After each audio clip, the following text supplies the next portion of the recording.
So we've got this series, Kriya last week. And this week I've been given the title, Will I Ever Get There? That's an interesting title. Well, we could say, are we going to get there? We are going to get there. Well, you're going to have to excuse me. I'm afraid I'm not going to give a straight away yes or no answer. Now,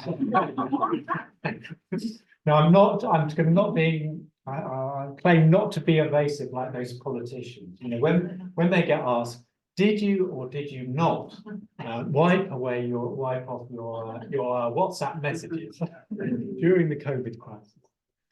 Oh well, you know, you can be evasive. So I'm not going to be evasive, but I think we might have to work our way into this question before we can say yes or no. Or maybe even the answer isn't yes or no. It's not such a binary answer. So, although I didn't check, I assume that the title means when it says, "Will I ever get there?" It's "Will I ever get to enlightenment?" Seems seems to be what the series of the talks about. It's not "Will I ever get to the seaside?" Will I ever get to Australia? So will I ever get to enlightenment? So I think we're going to need to work our way into this topic a bit. So I'm going to do that a little bit by a little recap on Kriya's excellent talk last week. I know many of you were here, but some of you weren't here. So I just sort of work our way in, because in a way I want to follow on from what Kriya said last week.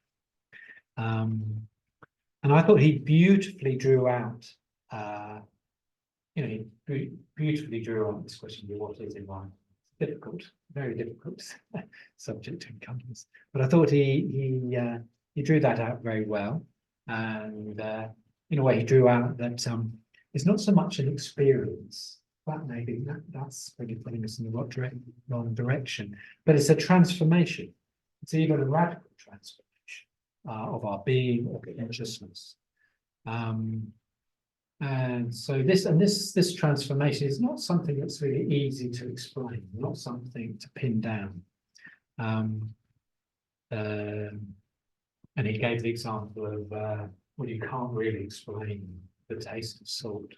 Someone who's never tasted salt, who's never even had a small bag of Twiddles.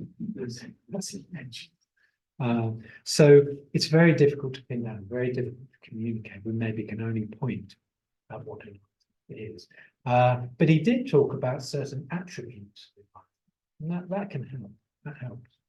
So he said that, well, enlightenment, if you were enlightened, there wouldn't be any sort of shred of craving, any sense of clinging to the sense of self. And with that, there'd be just a spontaneous orientation to the needs of others, to the well-being of others. In a way, there would be a natural flow of love towards others. That would be a component.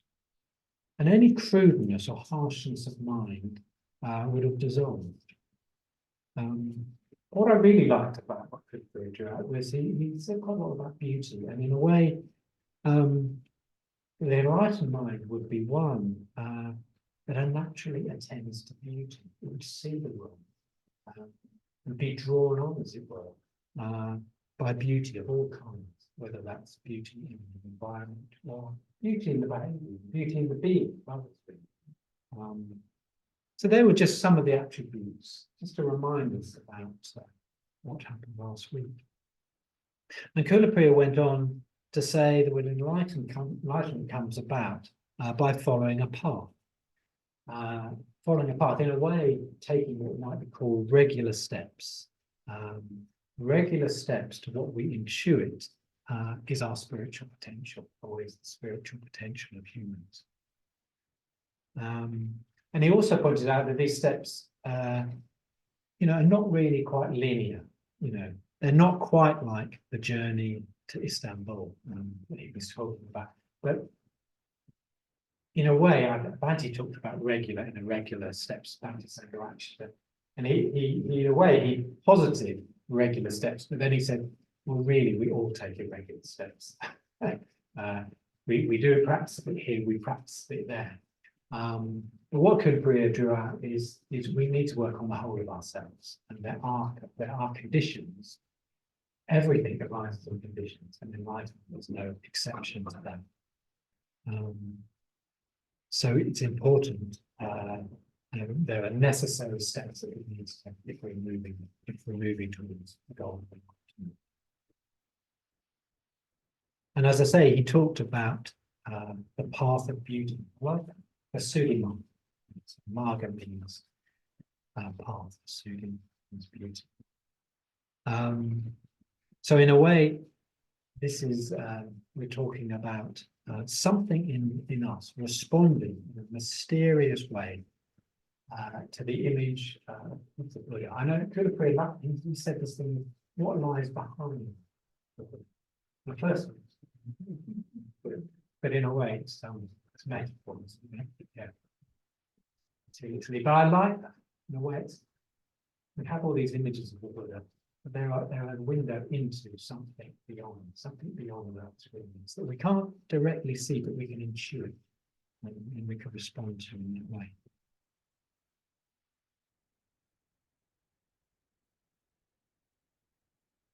So, yeah, finally, Kudapriya talked about the need in this path to overcome fears and doubts. Yeah, we need to have a bit of courage, and we need to commit ourselves if we're going to move along the path.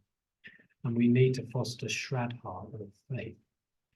It's Shraddha is that which draws us on in the spiritual life.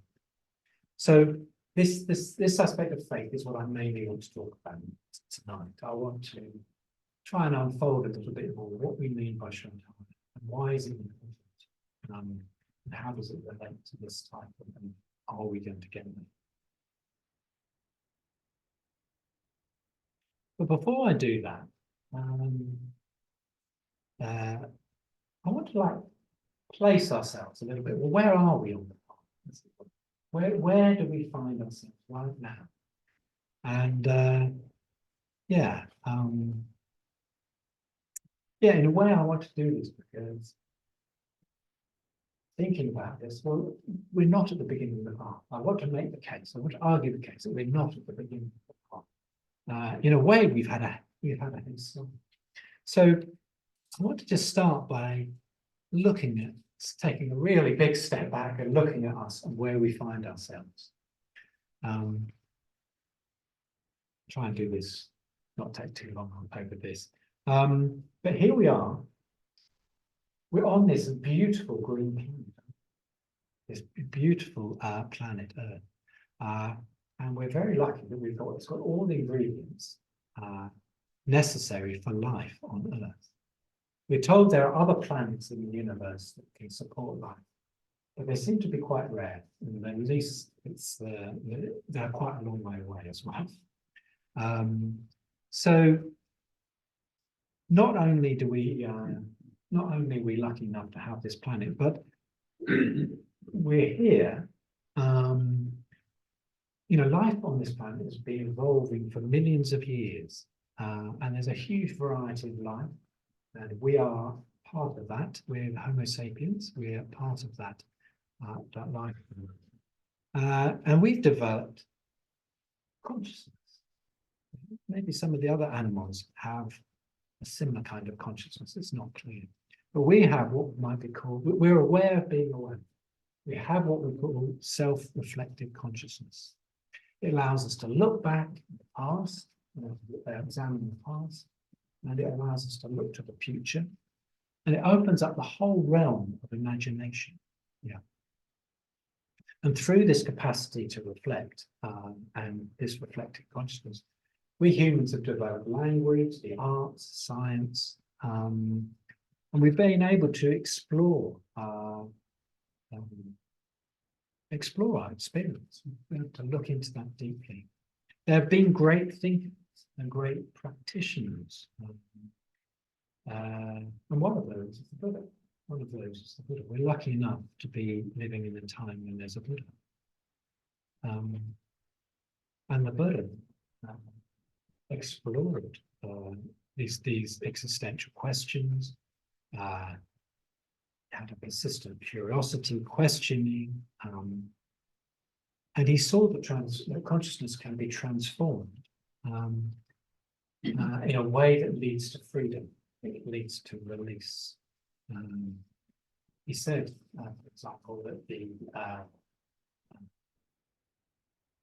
that his teaching had but one taste, the taste of salt. So we come back to salt again.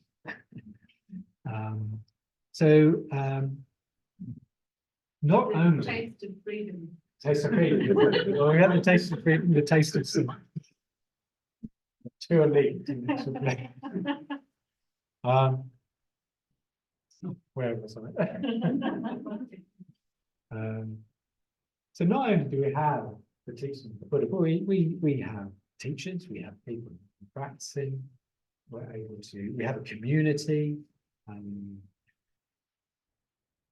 and well, we've made some effort. After all, we're here. We do need to make some effort to be here. Yeah, it takes some effort to just to turn on. And hopefully, with our own practice, we've begun to experience some benefits. We've practiced, maybe we're a bit calmer, we're a bit less reactive, we're more open to others.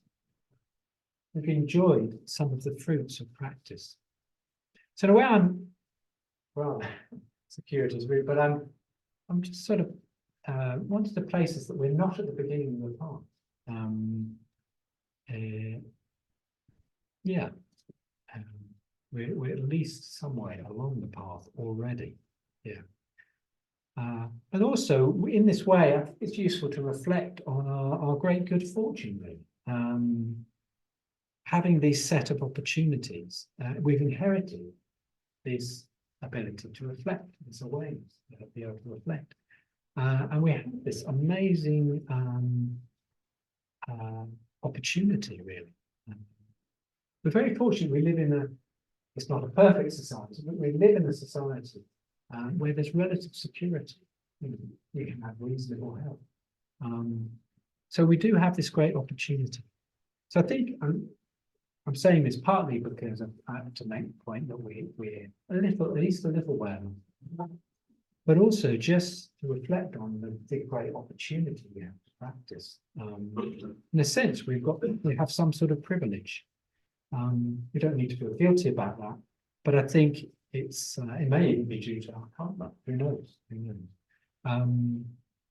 But I think it's worth recognizing that and not taking that for granted or as an entitlement. Conditions are always precarious, so it's useful to reflect about those opportunities. So as I say, I'm talking about this from the point of view that we have at least made some steps along the path already, and we may have already experienced some transformation too. So again, Kulapuri, referring back to Kulapuri, he talked about the Vasuddhi Marga, the path of purity. So Marga means path. Now in Pali, when you read in the Pali canon, often there's two words that often come together. Marga, which is the path, Mala, the path, and Marga and Pala, which means fruit. So the Buddha in his teaching works with these two, the path and the fruit. So again, thinking about this is that I think it's really important to notice when we do experience a fruit of our practice. So I'll give some examples of that. So one of them I was thinking about was friendship. When we start up a friendship, when we get to know someone, it does take a bit of effort, doesn't it? Maybe you have to get to know them and their peccadilloes and those sorts of things and what interests them. So you have to make an effort being a friendship. My experience is it rarely runs smoothly from the very beginning. But as one puts effort into that, as we try and do, friendship is one practice that we have. You begin to experience the fruits, that the flow of the friendship, communication, hopefully affection, just flows much more spontaneously. Doesn't feel like an effort anymore. I mean, another example is becoming a vegetarian. Right? So it takes a bit of effort at the beginning. We have to sort of think and look what we eat and make sure it's in meat. But again, after a while, it becomes second nature. We just know what we eat. So the practice becomes a fruit, or the practice leads to a fruit that it doesn't require effort. It's not even part of practice in the same. So in this kind of way, maybe these are small examples, small transformations, but I think what they point to the fact that we can move as we move along the path, we transform in a way, we change ourselves, and we become the change. So it's worth acknowledging those changes, acknowledging the transformation, the changes that we have made, making sure we don't miss those. So that's a little bit of placing ourselves on the path, as it were. So let's come back to Shraddha. Let's come back to and how that relates to the title here. So Shraddha, many of you know, Shraddha can be translated as faith. That doesn't really quite work, really. Much better, it could be translated as confidence, or sometimes even a serene confidence, or confidence trust. But even that doesn't really capture what Shraddha is about, not in my mind anyway. It doesn't quite capture the energy, the dynamism, the drive that can emerge with Shraddha. So I hope that, as I'm going to talk a little bit more about Shraddha now, that we'll get more of a sense of Shraddha and its importance. So Shraddha grows out of the sort of intuitive response that there is more. There's more. There's more to our existence. There's something more that's incredibly beautiful, attractive, and compelling. It's a response to, as there's something beyond the image of the Buddha. There's something that the Buddha opens up a window, and the teachings open up a window into something beyond our restrictive way we tend to see ourselves. Yeah. So it's a resonance with the mystery behind, as it were, the image of the Buddha. It's a resonance with our potential. And initially that we might not, it might just be a feeling, conviction, right? That's unarticulated, it's not, it's undefined, really. And it takes us a while to draw out. In a way, it's a pull towards the horizon of our knowing, as it were. And beyond that initial intuition, that initial response to something beyond ourselves, Shraddha can be honed by deeper meditative reflection and also examining our experience in the light of that initial intuitive response. Yes, I mean, another way of talking about Shraddha is a response of our heart, or the whole of ourselves, towards what we could become. For me, there's a sense of we're not fully whole, and part of one way of looking at Shraddha is a desire to be whole, and it's a pull, a drive towards that.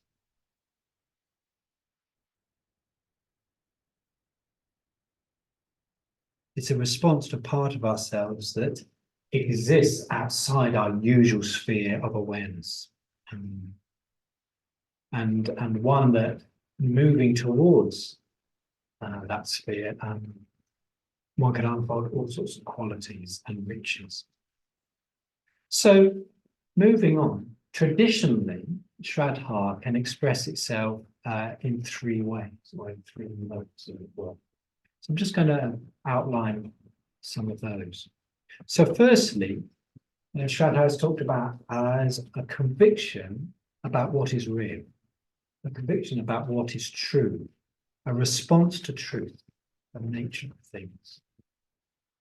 So just to be clear, we talk about truth, but this isn't just a cognitive judgment, as it were, on something that makes sense to us. It's a much deeper response. And an intellectual conviction might come out of that initial response, but in a way, it's something much deeper. You could say it's a discovering something. Sometimes we're discovering something that we already knew, something that we'd almost forgotten, but a connection. So for me, I'll just give an example of when, for me, this kind of Shraddha really came strongly to me. It was early on in my involvement, and I bought this book called Survey of Buddhism by Sangharakshita. I think I bought it because it was a thick book and it was reduced. It was good value for money, though, for the pages. I was a student then, so I didn't have much money. But I remember just after my end of my second exams, I delved into the book and I just like read the first 100 or so pages, just like straight off. And it's difficult to describe the experience. Because to say that it was a response to what was true, yes, this made sense. The content made sense, but the faith, the response was something much more than the sum of the parts, as it were. It was, much. As I say, it was a life discovering something that I already knew, but that I'd forgotten. Really. And I've had that kind of response looking at other Buddhist texts, sutras, suttas, never quite so strong actually. But I know that actually for me, exploring Buddhist texts can often bring about, it's a place where this sort of Shraddha, this sort of response of not just the heart, not just the intellect, but the whole of myself, that I'm responding to something that sort of impels me forward, impels me to practice, really. So that's the first sort of way how traditionally it's said Shraddha expresses itself, with a conviction about what is real, what is true.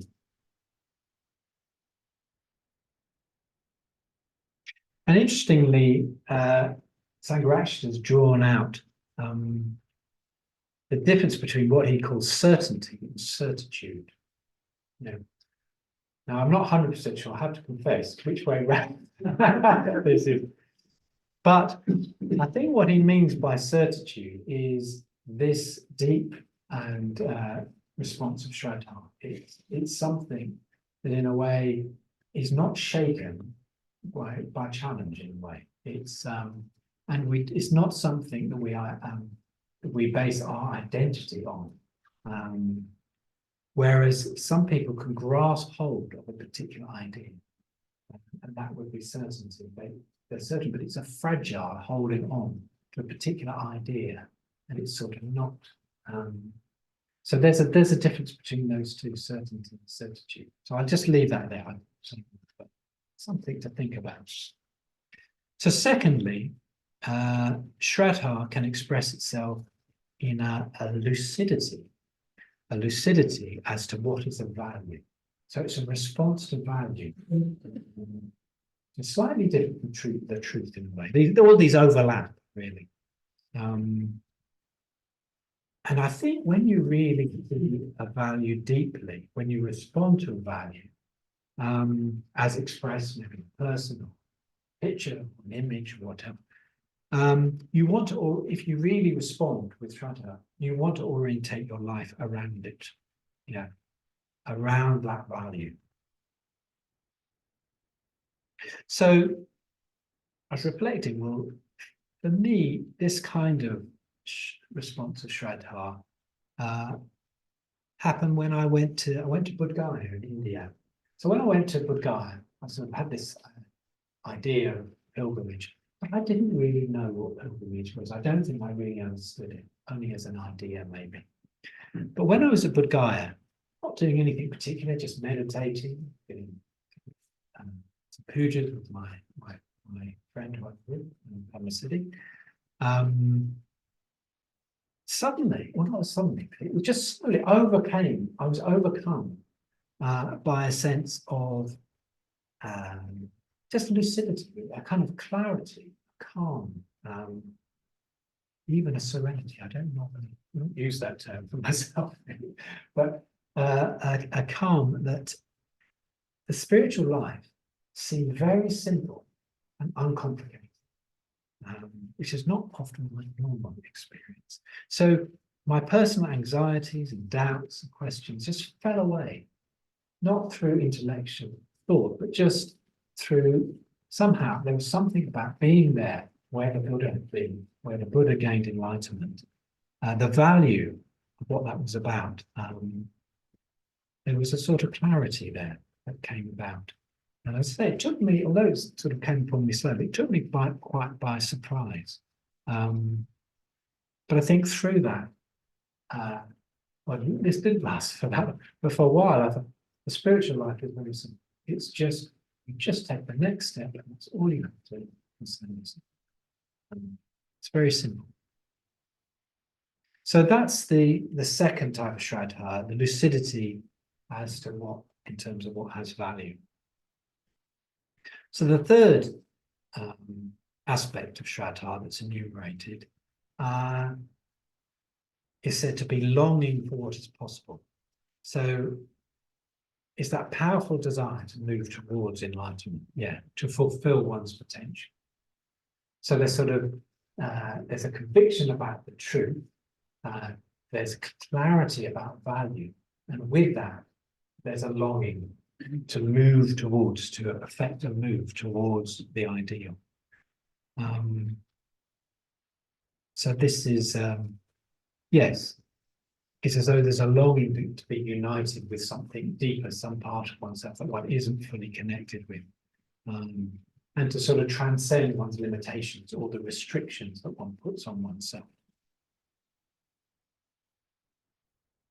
So when I was just writing this, what came to mind was I'll tell a little story. When I was actually, just before I was about to be ordained, quite a number of years, in my 20s, I went to help out at a Buddhist centre in Croydon, where there was a little restaurant, a little wildlife business. And one night, I went along to see a film of D.H. Lawrence's book, The Rainbow. Has anybody read? Yeah, I haven't read the book, but there was something, and I'm not going to describe the story, that would take far too long.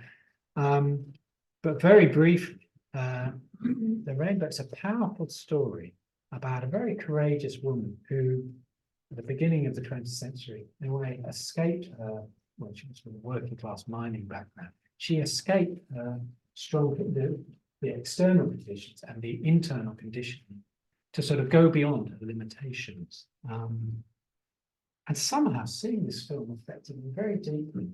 So in a way, sometimes you see something, yes, it's a great story in itself, but there's an archetype that's somehow touching you quite deeply. And when I came out of seeing that film, there was just so much energy, a sense of dynamism, and in a way, it's this flavor of this sort of longing, the absolute necessity to practice and to that one can overcome one's limitations and one can grow into something more. Okay, so I'm just trying to fill out this quality of Shraddha.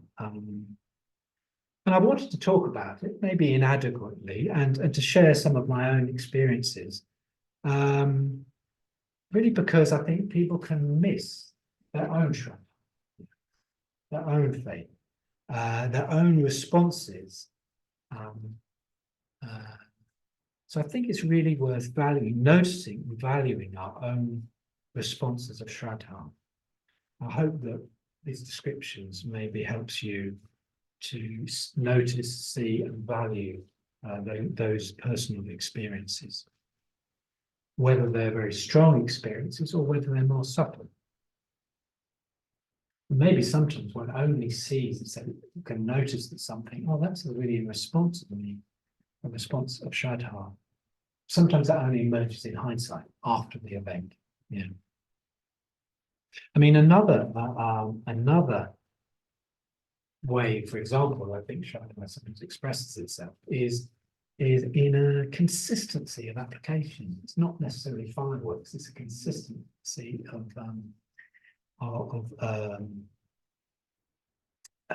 applying oneself to practice, to an awareness of other people, for example. And I've often found the description of Shraddha like a large river. Sometimes the power of a large river is missed because of the calm surface, but actually it has a steady power to it, a steady energy. So sometimes Shraddha can be like that. It's maybe not fireworks, but it is finding the energy to consistently apply oneself to practice. So Shraddha can manifest in very, very different ways for different people. There's no standard expression. And one final aspect of Shraddha is that it took me a while to learn about it oneself. I think when I first got involved, I thought you had to have Shraddha first, and then you could act. That would then guide you. I think I even, in my very young years, had this sort of naive idea that some sort of Buddha, Bodhisattva, would appear as an amazing vision in my meditation. Of course, I don't want to knock that. That sometimes does happen. Big messages. But that wasn't quite for me. But what I realized is that sometimes I had to act as though I did have Shraddha. And in acting, Shraddha, clarity, conviction, and sometimes, not always, but sometimes it would emerge in the actions.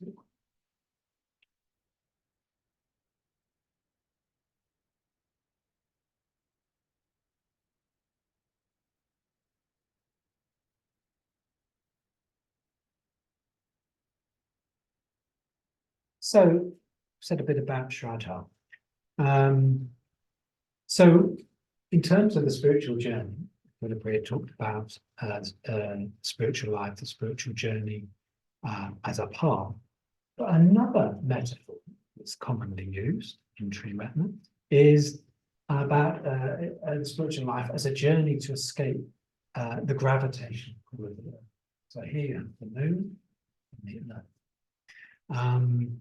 It takes quite a lot of energy, doesn't it, to physics, to those who are physics, to escape the gravitation of the earth. But as one travels further away from the earth, the pull of the earth, the gravitational pull, lessens. And there's a point where you begin to feel the gravitation of the moon. Yeah. And that gets stronger and stronger. And there's even a point where the pull of the moon becomes stronger than the pull of the earth. And one is inexorably drawn to the beautiful shining face of the moon. So in a way, this point where the gravitation of the pull of the moon gets stronger, you could say is an intermediate goal on the way to enlightenment, and something which my teacher Sangha actually does say is possible in this lifetime. So I take that very seriously.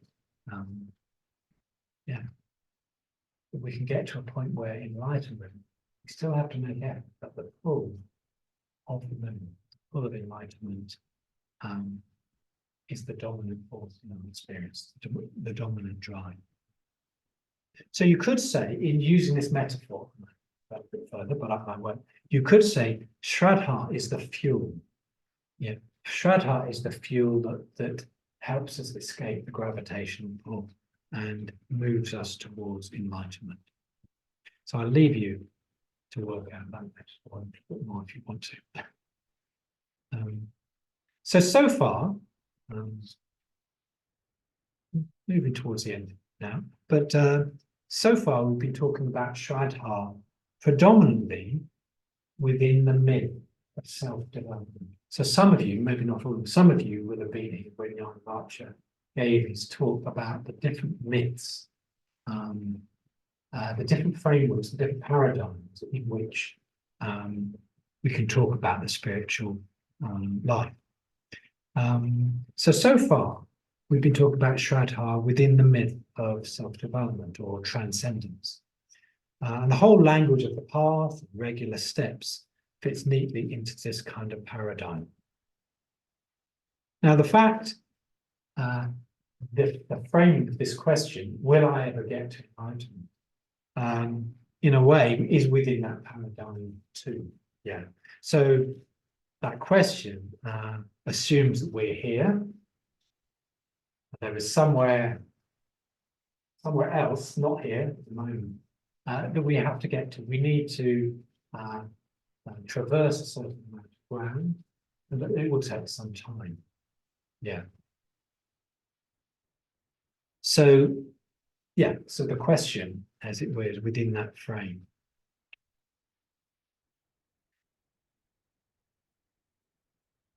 So Shraddha, in this context, within this frame, within this myth, Shraddha is very much about having confidence that if we take the next step, then we'll move forward. And as we move forward, the next step will unfold itself to us. That may not be immediately. I think often there's times when people change, but I've seen other people change quite a lot.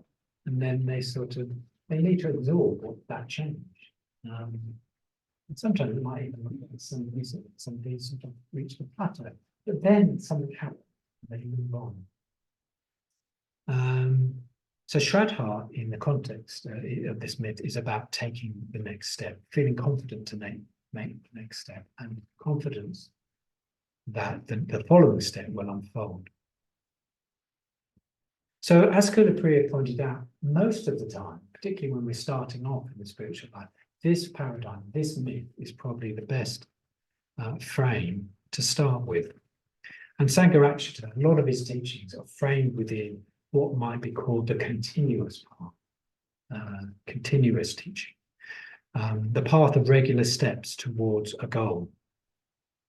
However, he also talks about the need in spiritual life.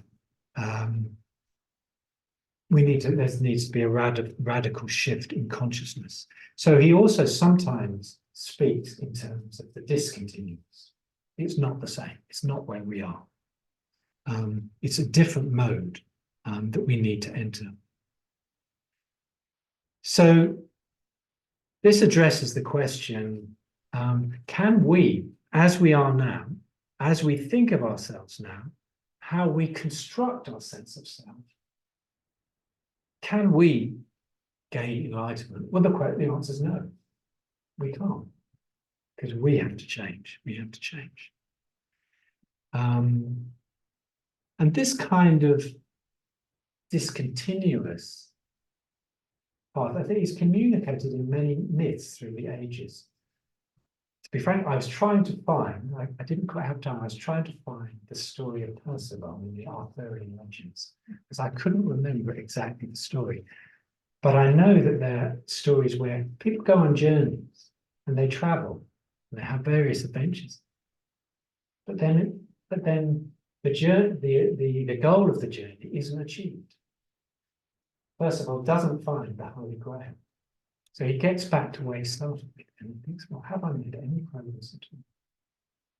And then often in the story, the hero falls asleep or something happens and suddenly they wake up in a different space outside their usual experience.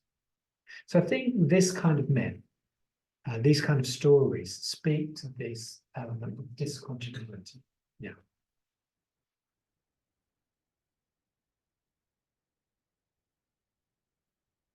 So what, for me, this tells me that in order to proceed towards enlightenment, sometimes we need to let go. Yeah. We need to let go of ourselves or some aspect of ourselves. We need to let go of how we conceive ourselves now. And again, Kula Priya is that this can be scary. This can be frightening at times. We need to develop shanti, forbearance, courage, a sort of tolerance to the space that we might find ourselves, where we feel that we don't know quite who we are. Yeah, we're sort of in the unknown.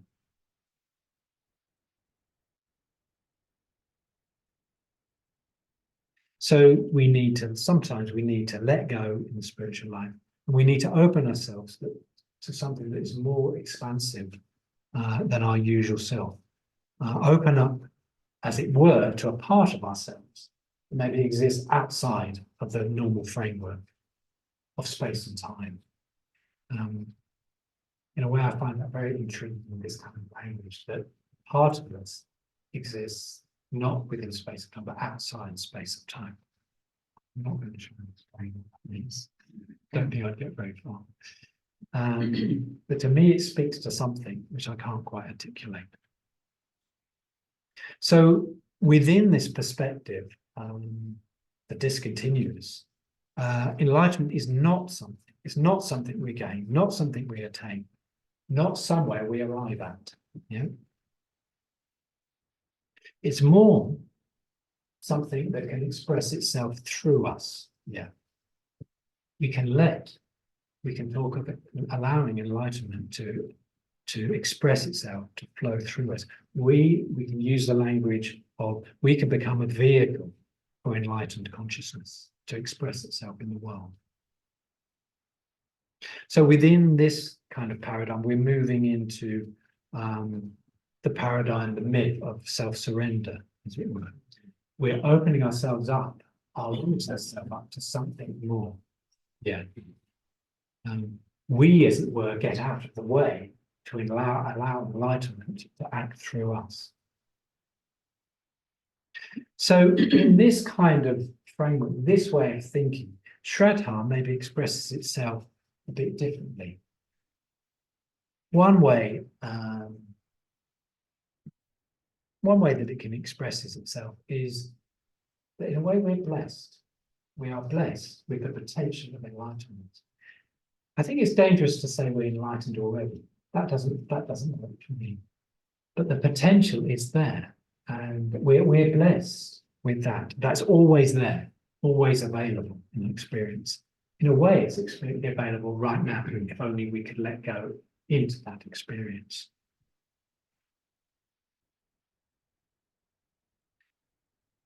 In this kind of practice, opening up to, in a way, our practice is rejoicing. You could say our main practice, or our practice is rejoicing, a celebration of that gift, a celebration of that blessing.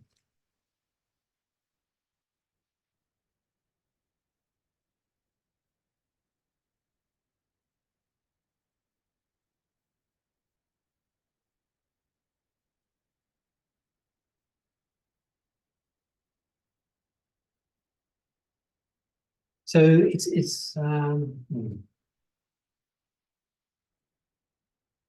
what I want to say here.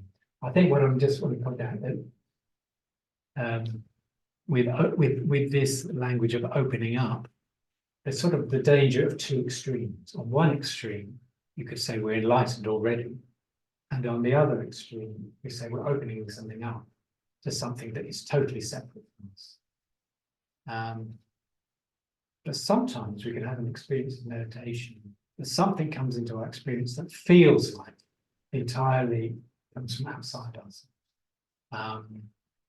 because it's so different from our normal experience. So there's a navigation that we need to make within this model of other power, I think, or self-surrender. But personally, I find this way of looking at enlightenment more attractive in some ways than the sense of well, it sidesteps the whole question of where am I on the path? How far have I got, as it were? In a way, that kind of question can get into, I think, a rather self-centered deliberation. But more and more, appeals to me is it's not dropping the idea of the path, but opening myself up to something else and trying to get out of the way. In a way, opening up my heart to the beauty of the moon, you could say, coming back to that metaphor. So I think we can consciously open ourselves up to the field of enlightenment. We can open ourselves up to the field of enlightenment that's sort of embodied and symbolized and communicated through the many images of the Buddha and Bodhisattvas. So if we can do that, if we can open up in that way, then I think that allows something of the enlightened mind to shine, to express itself through us. And personally, I feel that can only be good both for ourselves and the world.